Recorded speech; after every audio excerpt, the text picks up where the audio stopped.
ஆஹா கல்யாணம் serial next பிரேமோ என்ன மாதிரியான ட்விஸ்டாக்க போகுதுன்னு பார்க்கலாம். மக வந்து எங்க போறதுன்னு தெரியாம ரொம்பவே வருத்தப்பட்டு கோவில்ல வந்து உட்கார்ந்துட்டு இருக்காங்க. கோவில்ல வந்து உட்கார்ந்து ரொம்பவே ஃபீல் பண்ணிட்டு நான் யாரை நம்பி இருந்தனோ அவரை எனக்கு இப்படி ஒரு நம்பிக்கை துரோகம் பண்ணிட்டாங்களே சொல்லி ரொம்பவே வருத்தத்திலையும் ஃபீல் பண்ணிட்டு வந்து இருக்காங்க. இதுக்கு மேல என்ன பண்ண போறேன் ஏது பண்ண போறேன் எதுவுமே தெரியலையேன்னு சொல்லிட்டு மக ஃபீல் பண்ணிட்டு இருக்காங்க. அங்க சூர்யா வராங்க. சூர்யா வந்து மகா நான் உங்ககிட்ட முக்கியமான விஷயம் பேசணும்னு சொல்றாங்க. உடனே மகா கோவப்படுறாங்க. யாருங்க நீங்க, எதுக்காகங்க என்கிட்ட நீங்க பேசணும்னு நினைக்கிறீங்க?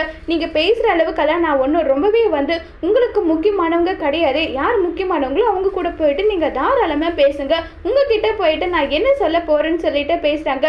ஏன் மகா ஏன் இப்படி எல்லாம் பேசுறேன்? வேற எப்படி என்ன பேச சொல்றீங்க சொல்லுங்க. உங்களை மட்டுமே நம்பி இருந்தேன். பல முறை நீங்க வந்து என்னை காயப்படுத்திருக்கீங்க.